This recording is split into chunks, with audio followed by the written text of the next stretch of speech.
Blank Canvas by Rich von Halt. Enrique emerged from the house, his thin frame carrying a blue bin to the trunk of the Jeep.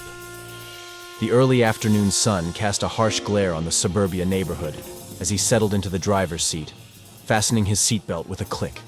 The engine hummed to life and he reversed, navigating through the winding streets, past the dilapidated buildings of the ghetto, and into the heart of the city. He parked the Jeep outside an apartment complex, the stillness of the vehicle amplifying his discomfort as his gaze fell upon the empty car seats in the back. With a sigh, he grabbed the blue bin and ascended the stairs, each step echoing in the quiet corridor. Inside the apartment, shadows danced along the walls, the absence of light, a stark reminder of the emptiness that pervaded the space. Enrique flipped the switches, hoping to banish the darkness, but the rooms remained shrouded in gloom. He wandered into a bedroom, drawn to the window, his eyes searching the horizon for a glimmer of solace. The bustling ambiance of McDonald's enveloped him as he bit into a fish sandwich, the taste barely registering on his tongue. His phone buzzed, and he answered, his sister's voice filtering through the speaker. "Hello?" "Yes. Yeah, I'm having lunch right now," he replied, his tone flat. "You need the car? You need the car right now?" A pause, a beat of silence. "Yeah, but I only had it for a few minutes, though." Another pause, resignation seeping into his words. "Okay, that's fine. That's fine. I'll be heading home now." He hesitated, a question burning in his throat. "Listen, I've been meaning to ask you, when will I be able to see the kids again?" Her response was muffled, and he nodded, even though she couldn't see him.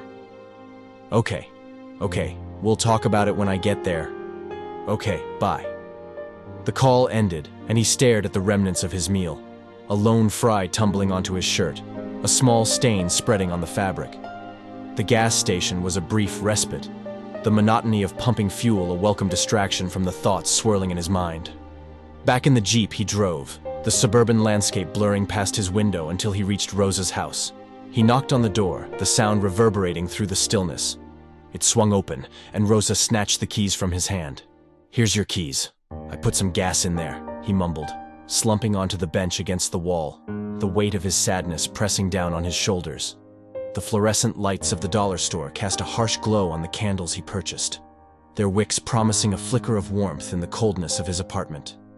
He waited at the bus stop, watching the world pass by, the bus ride a temporary escape from the reality that awaited him. In the apartment, he lit the candles, their soft glow illuminating the space as trumpet jazz music drifted through the air.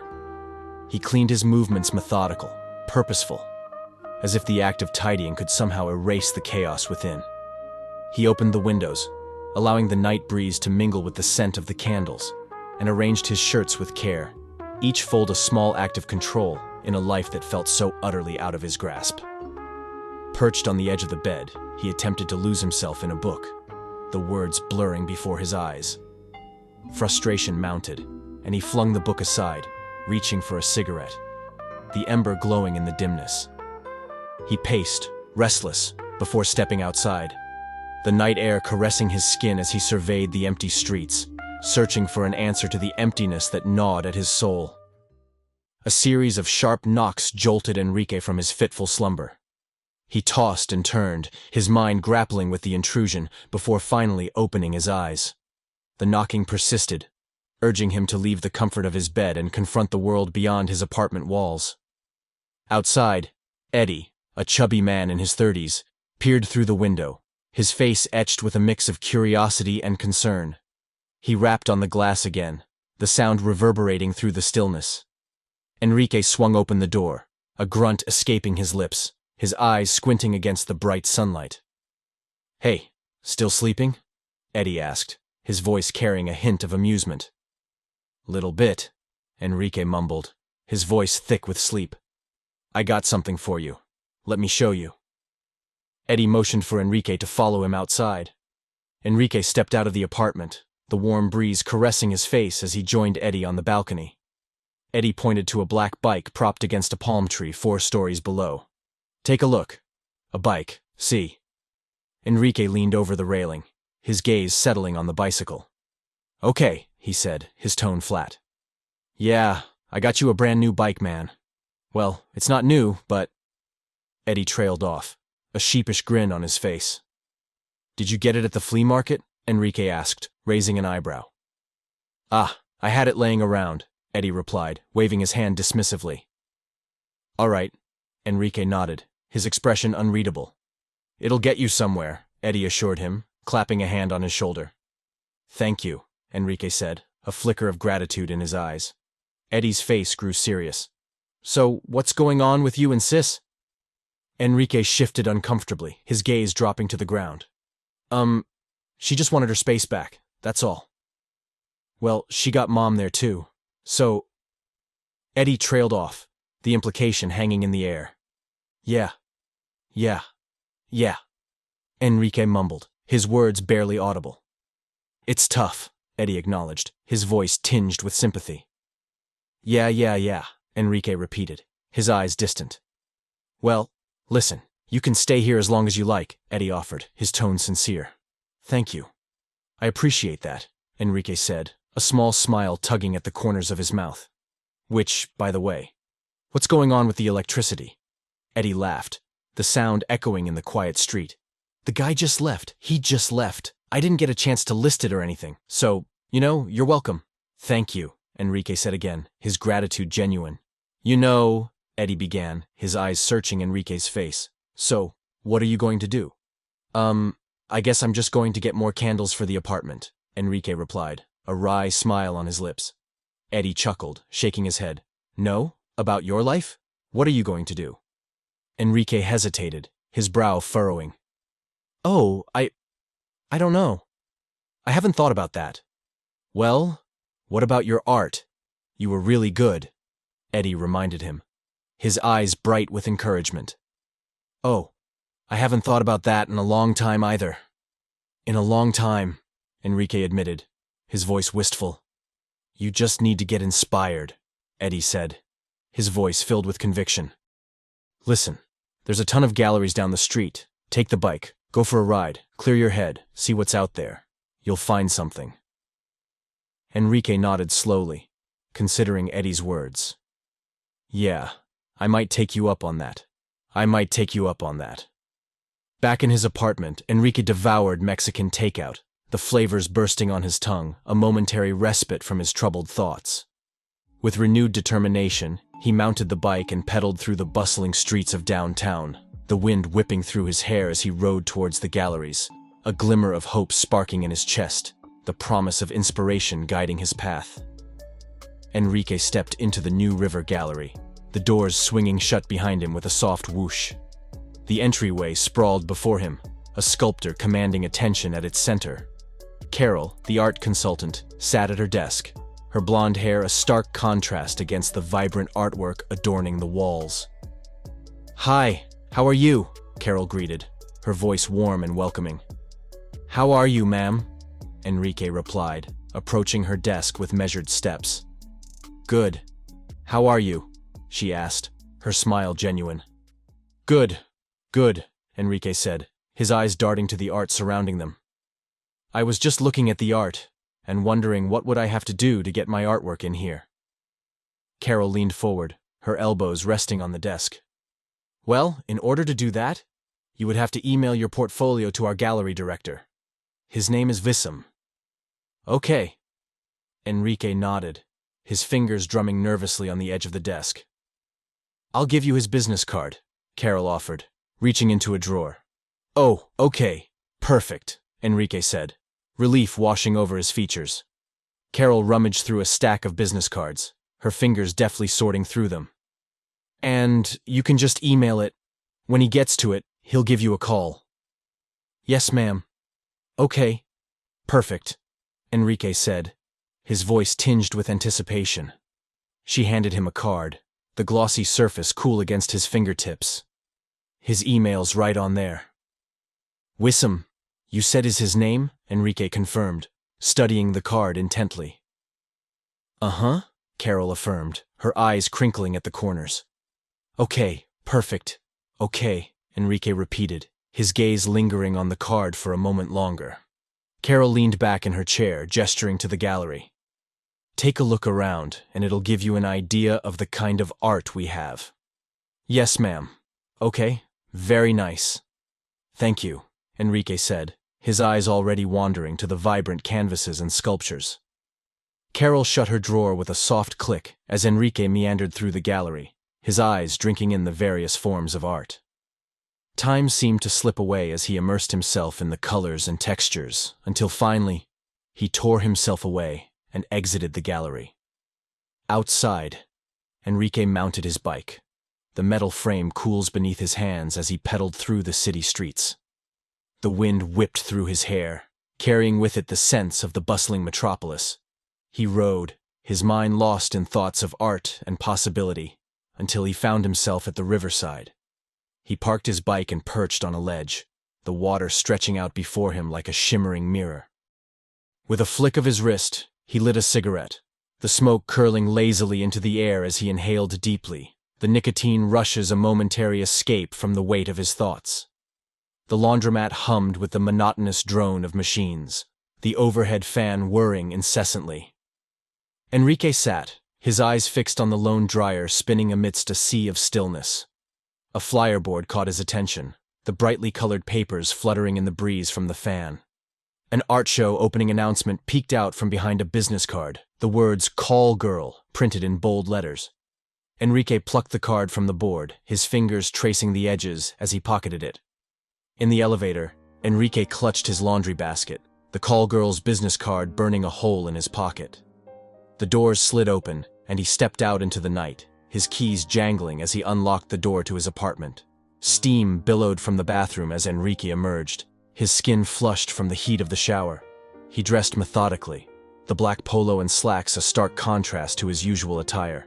With trembling fingers, he dialed the number on the card, his heart pounding in his chest. Yes. Hello, Destiny?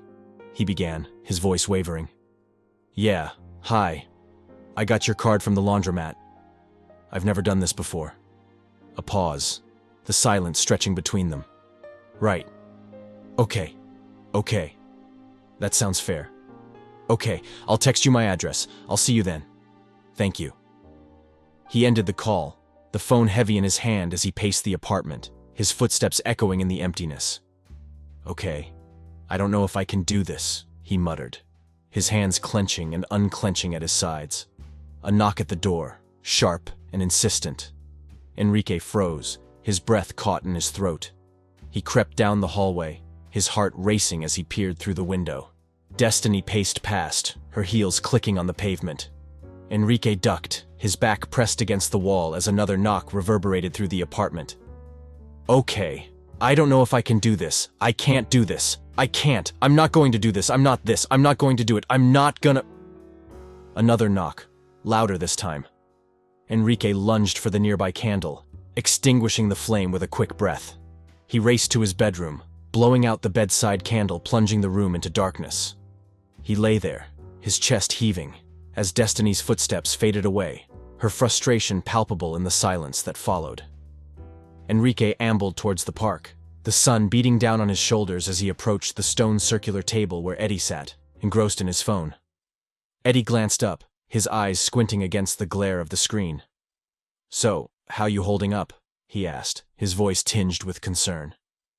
Good. Besides not having any power, I'm doing okay, Enrique replied, settling onto the bench beside him.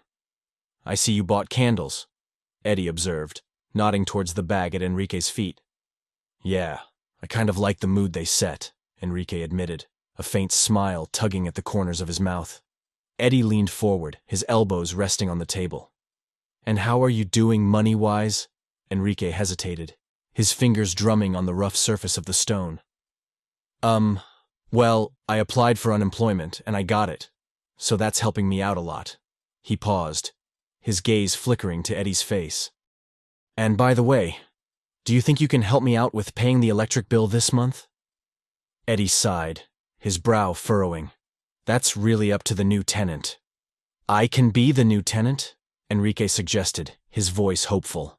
You really want to live there with all the other guys' stuff? Eddie asked, skepticism coloring his tone. Yeah, I don't mind. It'd be a place, a place for me to stay, Enrique insisted, his hands clenching in his lap. Eddie leaned back, his arms folding across his chest. I'm going to have to treat you like a stranger. I'm going to need rent first of the month, every month. Enrique winced, his shoulders slumping. Ugh, that might be a problem. Eddie's expression softened, a hint of sympathy in his eyes. Listen, since you're my brother, I'll take care of the first 2 months, and then it's up to you. Enrique brightened, a flicker of hope igniting in his chest. Well, I went to the art gallery yesterday. And how was that? Eddie inquired, genuine interest in his voice. It went good. I got an email address where to send my portfolio, Enrique said, a hint of pride creeping into his words. Do you have a portfolio? Eddie asked, his eyebrows raised. Enrique shook his head, his gaze dropping to the table. No, I don't have one yet. I have to get some more canvases, actually. Good. Eddie nodded, a smile playing on his lips. He hesitated, his expression growing serious. Listen, I have to ask, what happened at Rosa's house? I talked to her. She said you didn't want to work, and you were smoking pot all the time. Enrique laughed, the sound hollow in the stillness of the park. No, I was laid off. It was, they laid me off. So I filed for unemployment. That's all. And what about the pot? Eddie pressed, his gaze unwavering. I haven't smoked pot since I got laid off, Enrique assured him, his hands raised in a gesture of surrender. And you're not dealing anymore? Eddie asked, his voice low.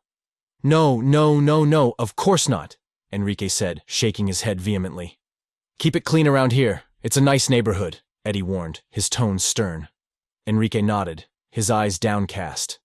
A moment of silence stretched between them, broken only by the distant sound of children playing. So, you seeing anyone? Eddie asked, his voice lighter. No, not at the time. I haven't in a while, Enrique admitted, his fingers plucking at a loose thread on his shirt. You should get back out there, Eddie encouraged, a grin spreading across his face. No, I think I have to work on myself right now, Enrique said, a rueful smile tugging at his lips. Well, that's good too. When the time is right, it'll happen, Eddie assured him, his hand clapping Enrique's shoulder. Enrique's eyes widened, a sudden thought occurring to him. Hey, by the way, do you have your clippers in the car? Eddie laughed, his head tilting back. Yeah, why? Well, I was kind of hoping you would give me a haircut, please, Enrique said, his voice hopeful. Eddie's laughter intensified, his shoulders shaking. You don't have any power. Enrique joined in, his own laughter mingling with Eddie's. Oh yeah. All right, I'll get my scissors, Eddie said, rising from the bench. Yeah, get the scissors, okay? Enrique agreed, his smile wide.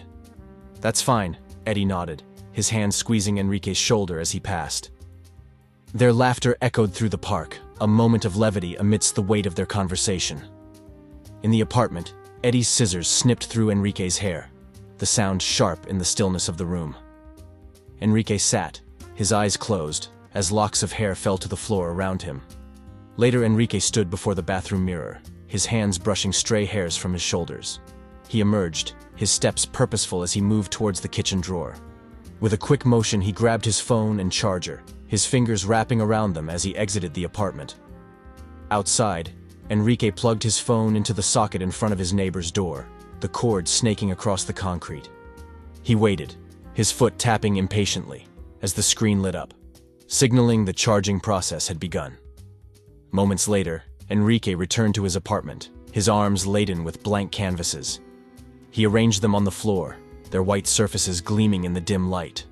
With a deep breath, he picked up a brush, the bristles hovering over the canvas as he contemplated his first stroke. Time slipped away as Enrique painted, his hand moving in broad strokes across the canvas. Colors blended and swirled, taking shape beneath his fingertips. He stepped back, his brow furrowed as he surveyed his work. Dissatisfaction flickered in his eyes, and with a sudden motion, he reached for the white paint, pouring it into his hands. He rubbed it across the canvas, obliterating the image he had created, leaving only a blank slate in its wake. At Rosa's house, Mommy Boney stood at the sink, her hands submerged in soapy water as she washed the dishes. Enrique entered, his footsteps soft on the tile floor. "Hello, Mother," he greeted, his voice warm. Mommy Boney glanced up, a smile spreading across her face. "Hey, how you doing?" Enrique leaned in, pressing a kiss to her cheek. "Good," he replied, his hand resting on her shoulder. Mommy Boney dried a glass, her eyes fixed on Enrique as he moved to make himself a cup of coffee. "So, how are things at the house?" she asked in Spanish, her voice tinged with concern. Enrique hesitated, his hand hovering over the coffee pot. "They're good. He said I can have the apartment, but I still don't have any electricity." "Ah, no lights?" Mommy Boney asked, her brow furrowing. "No lights yet, but I'll do that when I get a job," Enrique assured her, his voice confident. "Oh, good," Mommy Boney nodded, a smile playing on her lips. "Yeah," Enrique agreed, his own smile mirroring hers. "Good," Mommy Boney repeated, her eyes crinkling at the corners. Enrique shifted, his gaze dropping to the floor. "That's kind of like why I'm here, actually." Mommy Boney's eyes narrowed, a hint of suspicion in her voice. "So, you're coming to ask me for money?" Enrique's eyes widened, his hands raised in a gesture of surrender. "No, the apartment's kind of empty. So, I was kind of hoping maybe you can help me out with that, with some of the stuff in storage, to help furnish the apartment." Mommy Boney's expression softened, a smile spreading across her face. "Oh, sure, yes, of course. So," Enrique trailed off, his gaze expectant. "So you want the key?" Mommy Boney asked, her eyebrows raised. Enrique nodded, his hands clasped in front of him. Yes, I would like the key for the storage." Mommy Boney moved around the island, settling onto a stool beside Enrique. She reached for an orange, her fingers deftly tearing it apart as she spoke. "Okay. Yes." Enrique took a sip of his coffee, his eyes darting around the room. "Where are the girls?" "One is sleeping, and the other one is in the back," Mommy Boney replied, her gaze fixed on the orange in her hands. "Oh, okay," Enrique nodded, his fingers drumming on the countertop. Mommy Boney glanced up, her eyes meeting Enrique's. "They really miss you." Enrique's expression softened, a hint of sadness in his eyes. "I know. I wish I could see them more often, you know. But—" The sound of the back door opening interrupted his words, and Rosa entered, her 2-year-old daughter, Lala, balanced on her hip.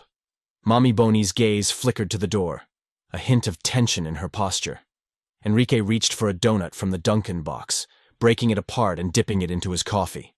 He avoided Rosa's gaze, his eyes fixed on the pastry in his hands. "Hey," Rosa greeted, her voice tight. "Hey, what's he doing here?" she asked, her eyes narrowing as she looked at Enrique. Enrique glanced up, a forced smile on his lips. "Oh, don't worry. I'm not going to stay here for a while." Rosa's expression hardened, her grip tightening on Lala. "Oh, I'm not worried." Mommy Boney's voice was sharp, a warning in her tone. "Rosa." Rosa turned to face her mother, her eyes flashing. "Ma, he lived here for a year. He didn't do anything, drove our car everywhere, and when he had money, all he did was buy weed." Enrique's shoulders tensed, his jaw clenching. "I'm clean now." "'Cause you're broke," Rosa retorted, her voice dripping with disdain. Mommy Boney's expression was pained, disappointment etched into the lines of her face. "Rosa." Rosa's gaze was unflinching, her words a challenge. "I'm just saying, he's probably here asking you for money." Mommy Boney's voice was strained, a plea in her words. "Rosa." Rosa turned on her heel, Lala bouncing on her hip as she exited the room. Mommy Boney's eyes followed her, a sigh escaping her lips. "Rosa!" she called, her voice echoing in the sudden stillness. She turned to Enrique, her expression softening. "Enrique, you have to be nice with your sister." Enrique's hands clenched into fists, his knuckles turning white. "I know, Mom. but I didn't say anything. Mommy Bonnie's gaze was sympathetic, her hand reaching out to rest on Enrique's arm. I know she's going through a hard time. Enrique's voice was tight, a hint of hurt in his words. I know. But what she said was hurtful to me, though. But true, Mommy Bonnie said, her voice gentle. Enrique's shoulders slumped, defeat in his posture. Yes, but true. He paused, his eyes meeting Mommy Bonnie's. But I'm going to get better, though. Mommy Bonnie's expression was serious, her gaze unwavering. Promise. Enrique's voice was firm, determination in his words. Promise. A moment of silence stretched between them, broken only by the ticking of the clock on the wall. Now, about that storage key, Enrique said, a hint of a smile playing on his lips. Mommy Bonnie laughed, reaching out to throw a piece of orange peel at him. Enrique ducked, his own laughter mingling with hers, the tension of the moment dissipating in the warmth of their shared mirth. Outside, Rosa stood, her shoulders hunched, her eyes fixed on the ground. Mommy Bonnie emerged from the house, 2 glasses of water in her hands. She offered one to Rosa, her expression soft. Here, Rosa, I brought you some water, she said, her voice gentle. Rosa took the glass, her fingers trembling slightly. Thanks, Ma. Mommy Bonnie's brow furrowed, concern in her eyes. How you feeling? Rosa took a sip of the water, her gaze distant. I'm okay. I feel better. Feel better, Mommy Bonnie repeated, her hand resting on Rosa's shoulder. Rosa nodded, her eyes meeting her mother's. Mommy Bonnie's expression grew serious, her words measured. You need to be nicer with your brother. Rosa's shoulders tensed, her grip tightening on the glass. I know, Ma, but it wasn't nice what he did. He lived here for a year, and he wasn't nice. He was mean the whole time he was here. It wasn't nice. Mommy Bonnie's gaze was understanding, her voice soothing. I know, you're right.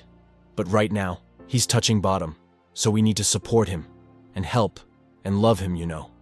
And you're a good person, Rosa. Rosa's eyes glistened with unshed tears, her voice thick with emotion. I know, Ma. I'm trying. I know, Mommy Bonnie said, her arms enveloping Rosa in a hug. It's not easy, Rosa whispered, her face buried in her mother's shoulder. I know. Because you know I love all my kids, Mommy Bonnie murmured, her hand stroking Rosa's hair. I know, Ma, Rosa said, her voice muffled. I love you very much, Mommy Bonnie said, her words a fierce declaration. They clung to each other, the strength of their embrace a testament to the love that bound them. Lala watched, her eyes wide as her mother and grandmother held each other, their tears mingling in the stillness of the night. Enrique stumbled into the apartment, the darkness enveloping him like a suffocating blanket. His fingers fumbled for the light switch, but the room remained shrouded in shadows. With a sigh, he navigated his way to the kitchen, his hands groping for candles, a lighter, anything to banish the oppressive gloom. The bedroom yielded no solace, the closet empty of the sought-after illumination. Defeated, he collapsed onto the bed, the springs creaking beneath his weight as he surrendered to the night. The U-Haul truck rumbled down the highway, Enrique's hands gripping the steering wheel, his knuckles white with tension. He reached for his phone, dialing Eddie's number with a sense of urgency. Yeah. Hello, Eddie? Eddie, it's me, he said, his voice tight. Listen, I just got the keys from Mom for the storage, and I rented a U-Haul. I got the couch out of storage. I had someone load it up, but I'm heading down to the apartment right now. I was wondering if you can give me a hand. The silence on the other end stretched, broken only by the crackle of static. Right. Okay. Yes, please. All right, thank you, Eddie. Bye-bye. Enrique ended the call, his eyes fixed on the road ahead, the weight of the couch heavy in the back of the truck. The parking lot of the apartment complex shimmered in the midday heat, the asphalt radiating waves of distortion. Enrique hopped from the cab of the U-Haul, his sneakers crunching on the gravel as he made his way to the back of the truck. With a heave, he flung open the doors, revealing the blue sofa nestled within. Moments later, Enrique and Eddie huffed and puffed, their faces glistening with sweat as they maneuvered the sofa towards the apartment. They set it down with a thud, Enrique fumbling with the keys before shouldering the door open. With a final burst of energy, they hauled the couch inside, the fabric scratching against the doorframe. Enrique stood back, admiring their handiwork. He brushed a hand over the sofa, dislodging a puff of dust that danced in the sunlight streaming through the window. The next day found Enrique perched on the edge of the sofa, his fingers plucking at a stray thread. He smoothed his hand over the cushions, a sense of pride swelling in his chest. This was his, a small piece of comfort in a world that often felt cold and unforgiving. A knock at the door shattered his reverie. He opened it to find Eddie standing there, his son Romy at his side.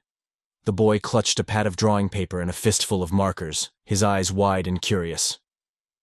"Hey," Eddie greeted, his voice strained. "Hey," Enrique replied, his gaze flicking to Romy. "Can you do me a favor? I'm kind of in a jam. I have to go down to the courthouse over here," Eddie said, his words tumbling out in a rush. Enrique's eyes met Romy's, a silent question hanging in the air. "Can you do me a favor and watch Romy? I'll be a couple of hours max," Eddie pleaded, his hands clasped in front of him. Yes, of course," Enrique said, his voice warm. Eddie turned to Romy, his expression softening. "I got to go with your uncle real fast. Can you go sit on the couch over there?" Romy nodded, his small face solemn. "Okay, thanks. Go sit over there," Eddie said, his hand resting on Romy's shoulder. He turned to Enrique, his voice low. "Come over here for a second." They stepped into the corner, their backs to Romy as he settled onto the sofa, his markers scratching against the paper. "Listen, I know you haven't spent much time with him. He has apraxia," Eddie said, his eyes searching Enrique's face. "What's that?" Enrique asked, his brow furrowed. "It's a neurological disorder. The brain sends the signal, but his mouth can't say it. Bear with him. He knows a lot, and he loves to draw, just like you," Eddie explained, his voice tinged with pride. Enrique nodded, his gaze drifting to the kitchen. "Okay, but I don't have any food or anything for him here." Eddie reached into his pocket, his fingers closing around his wallet. He pulled out a credit card, pressing it into Enrique's hand. "All right, he likes ice cream. Don't worry, take this credit card. Take him to get ice cream. I'm gonna say bye to him, and everything's going to be okay," Eddie assured him, his grip on Enrique's hand firm. He crossed the room to Romy, kneeling beside the sofa. Hey buddy. I'm gonna go for a little bit. I'm going to be a couple of minutes. You stay with your uncle?" Romy nodded, his eyes wide. "You be a good boy?" Eddie asked, his voice soft. They embraced, Eddie's arms wrapping around Romy's small frame. With a final squeeze, Eddie stood, his hand ruffling Romy's hair. "All right," he said, his voice thick with emotion as he headed for the door. Enrique and Romy stared at each other, the silence stretching between them, broken only by the ticking of the clock on the wall. The railroad tracks stretched out before them, the metal gleaming in the sun. Enrique walked ahead, his strides long and purposeful, while Romy trailed behind, his small legs struggling to keep up. "Hey, so what's your name?" Enrique called over his shoulder, his voice carrying on the wind. "Ah, Roman," the boy replied, his words slightly slurred. "Oh, okay," Enrique said, his pace slowing slightly. "What's your name?" Romy asked, his voice curious. "What?" Enrique said, his brow furrowed. "What's your name?" Romy repeated, his words clearer this time. "Enrique," he replied, his name hanging in the air between them. "Oh," Romy said, his small face scrunched in concentration. Enrique continued to walk, his eyes fixed on the horizon, the tracks stretching out before him like an endless ribbon. "Hey, wait for me!" Romy called, his voice thin and reedy. Enrique turned, his hand outstretched. Romy grasped it, his small fingers curling around Enrique's larger ones. "These rocks are really hard," Romy said, his voice trembling slightly. Enrique bent down, his hands busy with the laces of his shoe. "What happened?" Romy reached down, his fingers closing around a rock. He hefted it in his hand, the weight of it surprising. "These rocks are really hard," he repeated, his voice filled with wonder. "Yeah, baby," Enrique said, his voice soft. Romy let the rock fall, the sound of it hitting the ground sharp in the stillness. "They're like stone rocks. It hurts people," he said, his voice solemn. "Yeah, it hurts people," Enrique agreed, his hand tightening around Romy's. "Yeah, it hurts me," Romy said, his voice small. They continued down the tracks, their hands clasped, the sun beating down on their backs. The playground loomed ahead, the brightly colored equipment beckoning. Romy thrust his sketchbook into Enrique's hands, his eyes bright with excitement. "Hold this," he said, his words tumbling out in a rush. "All right, go. Go play," Enrique said, his voice warm. Romy took off, his small legs pumping as he raced towards the swings. Enrique settled onto a nearby bench, the sketchbook heavy in his hands. He flipped through the pages, his eyes widening at the sight of the intricate drawings that filled each one. Monsters leaped from the pages, their teeth bared, their eyes fierce. Enrique was so engrossed in the drawings that he almost missed Romy's voice, calling to him from across the playground. "Come play with me," the boy shouted, his face split in a wide grin. "Okay," Enrique replied, setting the sketchbook aside and pushing himself to his feet. They played together, their laughter mingling with the shrieks of the other children, the sun warm on their faces. The Dairy Queen was a welcome respite from the heat, the air conditioning a cool blast against their skin. Enrique and Romy sat across from each other, their ice cream melting in the plastic cups before them. Romy reached for a pencil, his hand hovering over the paper. Enrique watched him, a small smile playing at the corners of his mouth. "Do you like the ice cream?" he asked, his voice soft. "Yeah," Romy replied, his eyes fixed on the page before him. "Yeah," Enrique said, his own smile widening. He paused, his gaze drifting to the pencils scattered across the table. "You like to draw, huh?" "Yeah," Romy said, his hand moving across the page, the pencil leaving a trail of color in its wake. "Can I try?" Enrique asked, his fingers itching to hold a pencil.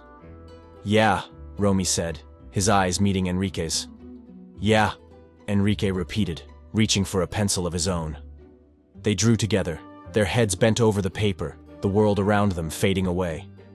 Enrique's hand moved in broad strokes, the colors blending and swirling beneath his fingertips.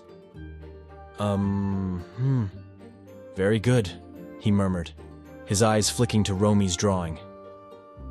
Moments later, they sat back, their ice cream finished, the cups empty before them. Romy reached for his, tipping it back and drinking deeply, the sound of the straw slurping against the bottom of the cup filling the air. Enrique watched him, his eyebrows raised. "It's not finished yet?" Romy continued to drink, his eyes closed, his face scrunched in concentration. "Not finished yet?" Enrique asked again, his voice tinged with amusement. Romy slammed the cup down, his hand already reaching for a pencil. He bent over the paper once more, his hand moving in quick, sure strokes. The apartment was quiet, the only sound the scratch of Enrique's pencil against the paper. He sat at the kitchen table, his hand moving in quick, sure strokes, the drawing taking shape beneath his fingertips. Romy lay on the sofa, his small body curled beneath a blanket, his face peaceful in sleep. The sound of the door opening broke the stillness, and Eddie entered, his footsteps soft on the carpeted floor. "He's asleep," he said, his voice low. He tiptoed to the sofa, his hands gentle as he scooped Romy into his arms. The boy stirred, his eyes fluttering open for a moment before drifting closed once more. "Thanks for today. I'll call you tomorrow," Eddie said, his voice soft. "Okay. I'll call you tomorrow. Thank you." "Thank you," Enrique replied, his own voice barely above a whisper. He raised a hand in farewell as Eddie slipped out the door, Romy cradled against his chest. The door closed with a soft click, and Enrique turned back to his drawing, his pencil already moving across the page, the world around him fading away as he lost himself in the lines and shadows of his creation. Enrique knelt on the apartment floor, his hands a flurry of motion as he spread 4 canvases before him. Paint splattered his skin, a kaleidoscope of colors that mirrored the frenetic energy thrumming through his veins. He worked with a sense of urgency, his brushstrokes bold and decisive, the images taking shape beneath his fingertips. At the gallery, Miguel, the curator, strolled through the exhibits, his critical eye assessing each piece with a discerning gaze. The door swung open, and Enrique entered, his canvases tucked beneath his arm, a hopeful expression on his face. "Hi, I'm Miguel," the curator greeted, his voice warm. "Hey, good afternoon. How are you?" "I'm Enrique," he replied, his words tumbling out in a rush. "I came in a couple of days ago and I spoke to someone about exhibiting my artwork." Miguel nodded, his eyes flicking to the canvases. "Okay. I was wondering if maybe I can get an opinion, maybe showcasing it," Enrique said, his voice tinged with hesitation. "Is that what you have here?" Miguel asked, pointing to the canvases. "Yes, sir," Enrique confirmed, his grip tightening on the paintings. "Can I take a look?" Miguel inquired, his hand outstretched. "Yes," Enrique said, handing him the first canvas. Miguel studied the painting, his eyes narrowing. "Oh, I like this one." He set the canvas on the ground, and Enrique handed him another. Miguel appraised it, his head tilting to the side. "This one's good too." "Thank you," Enrique said, his voice barely above a whisper. He handed Miguel the third canvas, his nerves fraying with each passing moment. Miguel flipped it over, his fingers rubbing the top part of the painting. He placed it on the ground with the others, and Enrique handed him the final canvas. Miguel took it, his expression unreadable. "This is nice too. But unfortunately, this is not the type of art we display here," he said, his voice gentle. "You see, take a look at this piece right over here." He gestured to a giant canvas that dominated the wall, its colors vibrant and bold. "Look at how big it is. Look at the detail." Miguel paused, his gaze shifting to Enrique's paintings. "Not that I'm saying that your artwork doesn't have any detail." He set the final canvas on the floor, his eyes meeting Enrique's. "This is what's selling right now." Enrique's shoulders slumped, disappointment etched into the lines of his face. Miguel handed him back his paintings, his expression sympathetic. "Maybe you might not start a gallery. Why don't you give yourself about a year?" he suggested, his voice kind. "A year?" Enrique repeated, disbelief coloring his tone. "Yes, a year. Maybe you want to display them instead of selling them," Miguel said, his hand resting on Enrique's shoulder. Enrique stuck out his hand, his fingers trembling slightly as he shook Miguel's. "Thank you," he said, his voice thick with emotion. Outside, Enrique sat on a bench beside a seahorse water fountain, his canvases clutched to his chest. He stared into the distance, his eyes unfocused, the weight of his disappointment heavy on his shoulders. In a Kia Soul, Joe, a middle-aged man with a bald head and reading glasses, honked at an unattractive girl walking her dog. He waved, a smile stretched across his face, his phone ringing in his hand. He answered, his voice gruff. "Okay," he said, his tone clipped. "Hello," Mr. Capriotti's voice crackled through the speaker. "Yeah, Mr. Capriotti. I know where he is. I talked to a friend of his or some guy at the bar, and he's saying that he's staying downtown near Las Olas. So I'm going to rough him up a little bit. Get the money. Not going to make him bleed, I'm not going to do too much," Joe said, his words spilling out in a rush. He paused, listening to the response on the other end. "Yeah." Another pause, his fingers drumming on the steering wheel. "Yeah, I can do it. You know me." He nodded, his expression serious. "I'll get the money." A beat of silence, broken only by the hum of the engine. "Yeah, no problem." Joe glanced at his watch, his brow furrowing. "I'll be back by the end of the day." He ended the call, his eyes flicking to the rearview mirror. "Talk to you later. See ya." He studied his reflection, his jaw clenched, his eyes hard. I got this. Mr. Capriotti has been a nice guy. It's been 2 weeks. Now you need to return the favor of the money you borrowed. Now I'm a classy guy, so I'm not going to break your stuff. But tomorrow, I may not be so classy. You get my drift?" "You get my drift." He slammed his hand on the dashboard, the sound echoing in the confines of the car. He continued to yell, his words nonsensical, his voice rising with each passing moment. With a deep breath, he smoothed the hair on the sides of his head, his fingers trembling slightly. Yeah, I'm going to get that money. Mr. Capriotti is going to be happy. We're going to eat pasta at Fra Diavolo tonight. Yeah. Uh-huh, he muttered, his voice low. He turned off the car, the engine sputtering to a stop. With a final glance in the mirror, he stepped out into the bright sunlight, his footsteps heavy on the pavement as he strode towards his destination, purpose in every step. Joe crouched behind the dumpsters, his breath coming in short, sharp bursts. The stench of rotting garbage filled his nostrils, but he ignored it, his eyes fixed on the approaching figure. Enrique walked towards his apartment, his canvases clutched to his chest.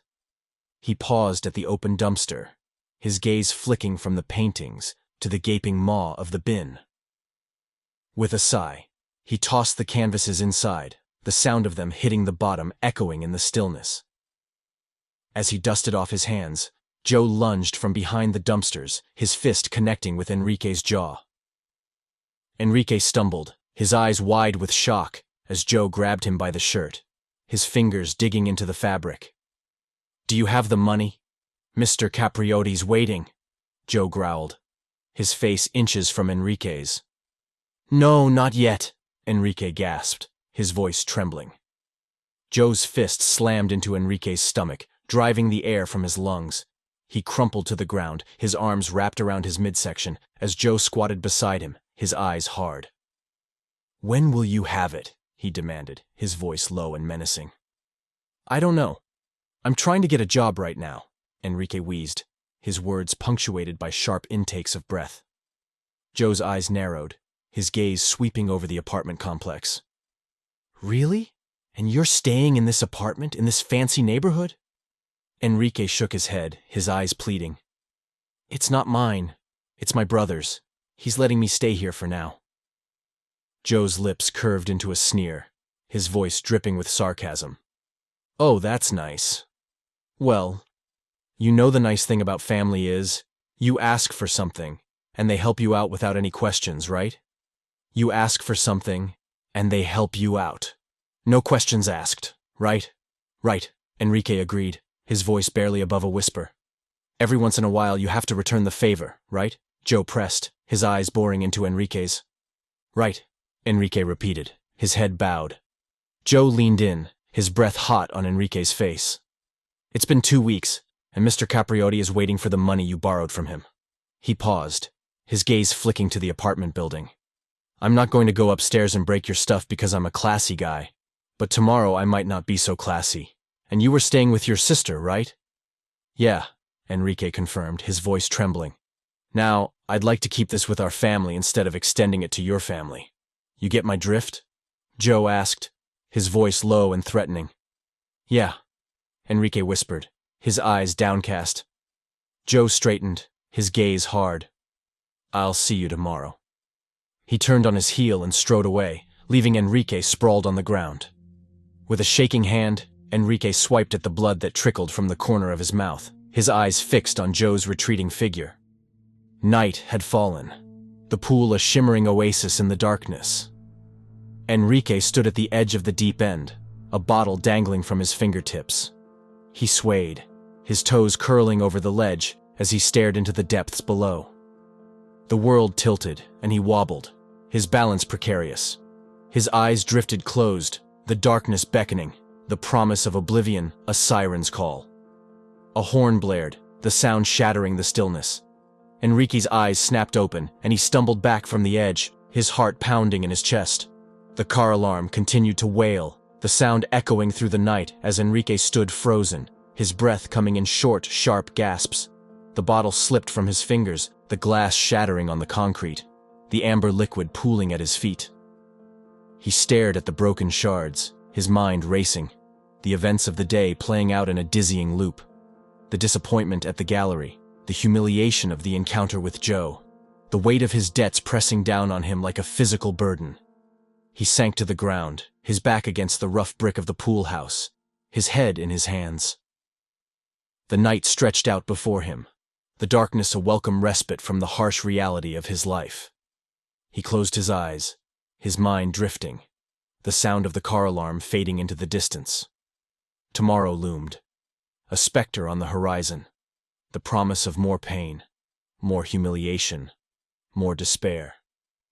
But for now, he let himself sink into the darkness, the cool concrete beneath him a momentary reprieve from the chaos that swirled within. The night enveloped him, a cocoon of shadows and silence, and he surrendered to it, his breath evening out, his heart slowing as he drifted into a dreamless sleep. Enrique stood before the gallery, his eyes fixed on the paintings that adorned the walls, their colors muted by the glass that separated him from their beauty. The street was empty, the night air cool against his skin, but he barely noticed, his mind consumed by the rejection that still stung. A figure emerged from the shadows, a man in his early 50s, his clothes tattered and worn. He approached Enrique, his hand outstretched, his voice rough. "You spare any change?" he asked, his eyes hopeful. Enrique reached into his pocket, his fingers searching for coins. "Yeah, let me see what I have." He pulled out a few coins, their weight negligible in his palm. "Sorry, that's all I have," he said, his voice apologetic. The man shook his head, a smile playing at the corners of his mouth. "Hey, don't be sorry. Every little bit counts." He turned his gaze to the gallery, his eyes widening. "Beautiful place," he said, his voice filled with wonder. Enrique nodded, his shoulders slumping. "Yeah, too bad they rejected my artwork, though. I wanted it to be displayed here." The man's eyebrows rose, surprise etched into the lines of his face. "You're an artist?" "Not officially," Enrique said, his voice barely above a whisper. The man cocked his head, his eyes narrowing. "Well, what does that mean, officially?" Enrique hesitated, his gaze dropping to the ground. "That means that I haven't sold anything, and I'm not being displayed here." The man chuckled, the sound startling in the stillness of the night. "Hey, those things don't make you an artist?" "No?" Enrique asked, his voice tinged with confusion. "What does then?" The man leaned in, his eyes intense. "If you're constantly thinking about making art and creating, that's what makes you an artist." Enrique's brow furrowed, his mind churning. "And if not? Then it's just a hobby. Like collecting Funko or fingernail clippings," the man said, his voice tinged with amusement. He paused, his gaze distant. "You know, I had my art in a gallery just like this once. It doesn't mean anything. Even if you sell a piece, make a buck." Enrique stared at him, his eyes wide, as the man continued, his voice growing more passionate with each word. "You're not judged by what you did. You're judged by what you do," he said, his words hanging in the air between them. He paused, his voice softer. "I was a famous artist once, and now I'm begging for change." Enrique's heart clenched, the man's words striking a chord deep within him. "I was considered an artist, and now I'm a homeless man," the man said, his voice tinged with sadness. He reached out, his finger tapping Enrique's chest. "You know, having your art in a place like this, it's great. It's great. It's great. But it's not what makes you an artist. You gotta do what you feel inside here." Enrique's breath caught in his throat, the man's words resonating with a truth he had always known but never dared to acknowledge. "And what you do with it, that's what defines you," the man said, his voice fierce. He stepped back, his gaze intense. "Paint for the love of painting." Enrique stared at him, his mind reeling, the man's words echoing in his head. "Let me ask you, those pieces that they rejected, did you like them?" the man asked, his voice gentle. "Yeah, very much," Enrique said, his voice barely above a whisper. "Then that is art!" the man exclaimed, his voice ringing out in the stillness of the night. Enrique smiled, a weight lifting from his shoulders. "Yeah, I guess you're right." He paused, an idea forming in his mind. "You want to go get some ice cream?" The man's face split into a grin, his eyes sparkling. "Yes!" They turned and walked together, their footsteps echoing on the pavement, the night stretching out before them, filled with the promise of something new. Later, Enrique stood before the dumpsters outside his apartment, his paintings clutched to his chest. He lifted the lid, the stench of garbage assaulting his nostrils. But he ignored it, his eyes fixed on the canvases that lay within. With a deep breath, he reached in, his fingers closing around the edge of a painting. He pulled it out, the colors vibrant even in the dim light of the street lamps. One by one, he retrieved his artwork, his heart swelling with each piece he held in his hands. Inside the apartment, darkness reigned, the only light the faint flicker of a candle. Enrique searched the kitchen drawers, his fingers fumbling for a lighter. He found one, the flame sputtering to life, casting eerie shadows on the walls. He moved to the bedroom, the lighter held aloft, its weak light barely illuminating the space. He searched the closet, his frustration mounting with each passing moment. Let me see. Damn. No candles. Shoot, he muttered, his voice tight. He continued to look, his movements growing more frantic, until finally, he snapped the lighter shut, the darkness rushing in to fill the void. I'm going to bed, he said, his voice heavy with defeat. He lay on the bed, the springs creaking beneath his weight, his eyes fixed on the ceiling. The events of the day played out in his mind, the man's words echoing in his head, the weight of his paintings heavy in his arms. He closed his eyes, his mind drifting, the darkness enveloping him like a blanket. Tomorrow loomed, a specter on the horizon, but for now, he let himself sink into the stillness, the promise of something new flickering in his chest like the flame of a candle, small but unquenchable, a beacon in the darkness. Enrique stood at the sink, the cool water splashing against his face, the droplets clinging to his skin. He reached for a towel, the fabric rough against his cheeks as he patted himself dry. A knock at the door shattered the stillness, and he froze, his heart pounding in his chest. He crept to the window, his footsteps soft on the carpeted floor. Through the glass, he saw Rosa, Lala, and Romy, their faces expectant. Rosa held a pizza box, the aroma wafting through the door, making his stomach growl. With a deep breath, he opened the door, his eyes wide. "Hey, what are you doing here?" Rosa smiled, the box balanced on her hip. "We brought pizza. Can we come in?" "Yeah, come on in," Enrique said, stepping aside to let them pass. "Thank you," Rosa said, her voice warm. Enrique turned to the kids, his face splitting into a grin. "Hello?" He glanced at Rosa, his brow furrowed. "What's Romy doing here with you?" Rosa shrugged, her eyes flicking to the boy. "Oh, Eddie's having problems." Enrique chuckled, the sound hollow. "I guess we're all not perfect." "I guess not," Rosa agreed, her gaze sweeping the apartment. She nodded, her eyes approving. "The place looks nice." Her gaze fell on the paintings that leaned against the wall, their colors vibrant in the dim light. "I see you're painting again." Enrique followed her gaze, his heart swelling with pride. "Yeah, I just started back up again." Rosa set the pizza down on the counter, the box wobbling slightly. The kids raced around the apartment, their laughter echoing off the walls. "You know, the kids are taking an art class down the street." "You should look into it," Rosa said, her voice thoughtful. Enrique's eyebrows rose, surprise etched into his features. "For classes?" "No, to work," Rosa clarified, her eyes meeting his. Enrique nodded, his mind churning. "That's not a bad idea." He hesitated, his gaze dropping to the floor. "I'm actually gonna be needing to make some money pretty soon."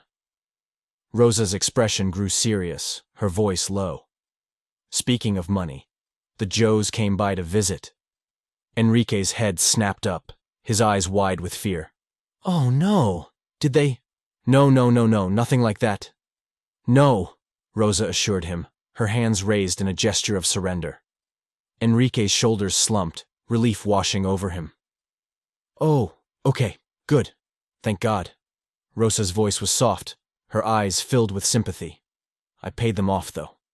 Enrique's heart clenched, gratitude swelling in his chest. He crossed the room in 2 strides, his arms wrapping around Rosa in a fierce hug. "Thank you." She embraced him, her hands rubbing soothing circles on his back. "I promise I'll pay you back," he mumbled, his face buried in her shoulder. Rosa pulled back, her hands on his shoulders, her eyes searching his face. "It's okay. Don't worry about it. Let's eat." Enrique nodded, a smile tugging at the corners of his mouth. "Okay." Later, Lala lay curled on Enrique's bed, her small face peaceful in sleep. Romy sat on the sofa, his eyes fixed on the tablet in his hands, the glow of the screen illuminating his features. Enrique entered the room, Romy's sketchbook clutched in his hands. He settled onto the sofa beside the boy, the cushions dipping beneath his weight. "Hey, you left this here the other day when you came over. You remember?" he asked, his voice soft. He handed Romy the sketchbook, the pages rustling beneath his fingers. "I drew something for you. See if you like it." Romy opened the sketchbook, his eyes widening, a gasp escaping his lips. "Wow." Enrique leaned in, his finger tracing the lines of the drawing. "You know who that is?" "Spider-Man," Romy said, his voice filled with wonder. "Yeah, very good," Enrique said, his voice warm with praise. He paused, his gaze searching Romy's face. "You like it?" Romy nodded, his eyes never leaving the page. They sat together, the silence broken only by the soft sound of their breathing, as Romy stared at the Spider-Man drawing, his eyes wide with wonder. The world around them fading away, until there was nothing but the two of them and the art that bound them together. Victoria knelt on the polished hardwood floor of the gallery, a measuring tape stretched between her fingers. The sunlight filtering through the windows cast a warm glow on the pristine white walls, the art that adorned them vibrant and alive. The door swung open, and a man entered, his footsteps soft on the gleaming floor. "Hi," he said, his voice echoing in the stillness. Victoria rose to her feet, the measuring tape coiled in her hand. "Hi," she replied, her eyes taking in the man before her. He was dressed in dress clothes, black pants, and a white shirt. A tie knotted at his throat. His hair was neatly combed, his shoes polished to a shine. He stood with his hands clasped behind his back, his posture straight, his eyes filled with a mixture of nervousness and hope. "Hi. Are you the owner of this gallery?" he asked, his voice tentative. "I'm Victoria," she said, extending her hand. "Hi, I'm Enrique," he replied, his grip firm as he shook her hand. "Nice to meet you," Victoria said, a smile playing at the corners of her mouth. Enrique glanced around the gallery, his eyes taking in the artwork that adorned the walls. "My sister told me she brings her kids to this art classes. Is this an art school?" Victoria shook her head, her hair falling in soft waves around her face. "Well, actually, the studio's in the back. Who are her kids?" Enrique's face brightened, a smile spreading across his features. "My sister's daughter is Lala, and my brother's son is Romy. Maybe you know them?" Victoria's eyes widened, recognition dawning on her face. "Ah, I know them well, and Romy is so gifted, so what can I do for you?" Enrique hesitated, his gaze dropping to the floor. "Well, I was just wondering if you were hiring any art teachers or anything at the time?" Victoria's brow furrowed, her mind churning. "Actually, yes, I am. Are you a teacher?" Enrique's shoulders slumped, his voice soft. "Well, no, not exactly, but I've been painting my whole life, so—" Victoria studied him, her eyes searching his face. She saw the passion that burned in his eyes, the love for art that radiated from every pore. With a decisive nod, she spoke, her words filled with warmth. "Listen, I'm the only teacher working here right now, and I can really use the help. Would you like to see my studio?" Enrique's head snapped up, his eyes wide with surprise. "Yeah, sure," he said, his voice barely above a whisper. "Great," Victoria said, her smile widening. "Thank you," Enrique said, his words filled with gratitude. "Come on," Victoria said, turning on her heel and striding towards the back of the gallery. Enrique followed, his heart pounding in his chest, his mind racing with possibilities. They entered the studio, the space filled with easels and canvases, the air thick with the scent of paint and turpentine. "Okay, so here it is," Victoria said, her arms sweeping the room. Enrique looked around, his eyes drinking in every detail. "Ah, very nice," he said, his voice filled with appreciation. Victoria nodded, her hands on her hips. "Yes, so there's about 4 to 5 kids in a group twice a day. They range in age anywhere between 2 and 12 years old. So the younger ones usually come in the morning and the older ones come in the afternoon. Now, the kids' schedules are Tuesday, Thursdays, and Saturdays." She paused, her eyes meeting Enrique's. "And being that today is Saturday, how does Tuesday sound?" Enrique's eyes widened, his mouth falling open in surprise. "To start?" he asked, his voice trembling. "Yes," Victoria said, her voice firm. Enrique's face split into a grin, his eyes shining with delight. "Yes, yes, yeah, yes," he said, his words tumbling out in a rush. He turned away, his voice soft, filled with wonder. "Yes," he whispered to himself, the word a prayer of thanks. But as quickly as the joy had come, it was replaced by a sense of relief, the weight of his struggles lifting from his shoulders. He stood there, his eyes fixed on the canvases that lined the walls, the colors blurring before his eyes as he blinked back the tears that threatened to fall. Victoria watched him, her heart swelling with compassion. Enrique navigated the aisles of Winn-Dixie, his cart filling with perishable items, the wheels squeaking against the polished floor. He paused at the candle section, his gaze lingering on the flickering flames, before shifting to the light bulbs. With a decisive motion, he grabbed a box, the promise of illumination clutched in his hand. Back at the apartment, Enrique balanced on a step stool, his fingers deftly screwing in a light bulb. With a flick of the switch, the room burst into brightness, a smile spreading across his face. The laundry basket in the corner caught his eye, the clothes spilling over the sides, a reminder of the tasks that lay ahead. The laundromat hummed with the rhythmic thrum of machines, the fluorescent lights casting a harsh glow on the linoleum floor. Enrique stood alone, his clothes tumbling in the washer, the suds frothing against the glass. He transferred the damp garments to the dryer, the heat radiating against his skin as he closed the door with a satisfying thunk. Enrique settled into a chair, a magazine spread across his lap, the pages rustling beneath his fingers. The door swung open, and he glanced up, his eyes widening in recognition. Destiny stood in the doorway, a white basket balanced on her hip, her hair cascading over her shoulders. Memories flooded his mind, the night he had called her, the way she had waited outside his apartment, her face etched with expectation.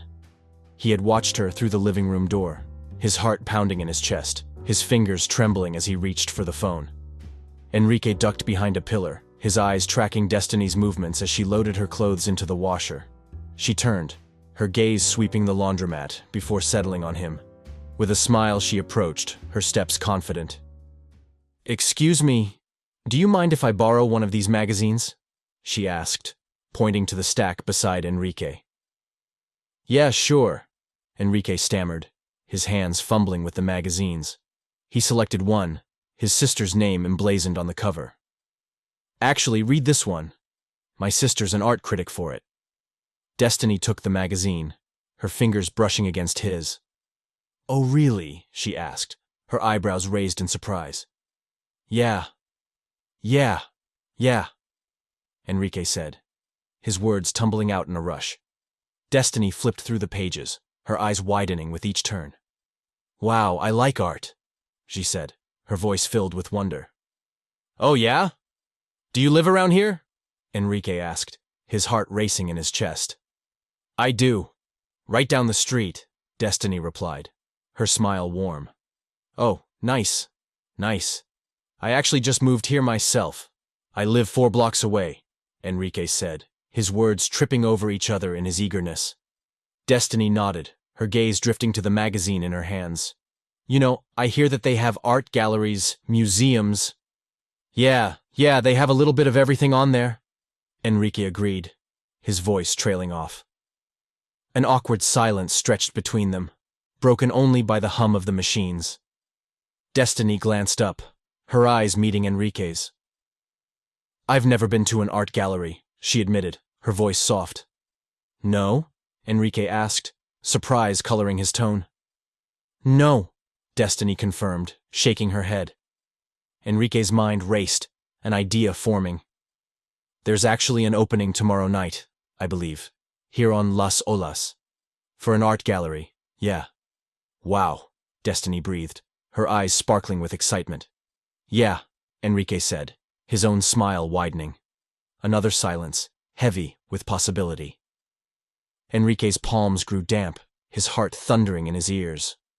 "Do you think you would like to go check it out?" he asked, his voice barely above a whisper. Destiny's face lit up, her smile blinding.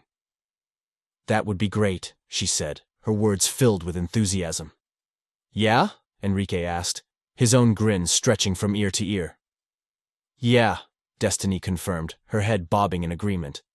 "Let me give you my number, and you send me a text tomorrow night, yeah?"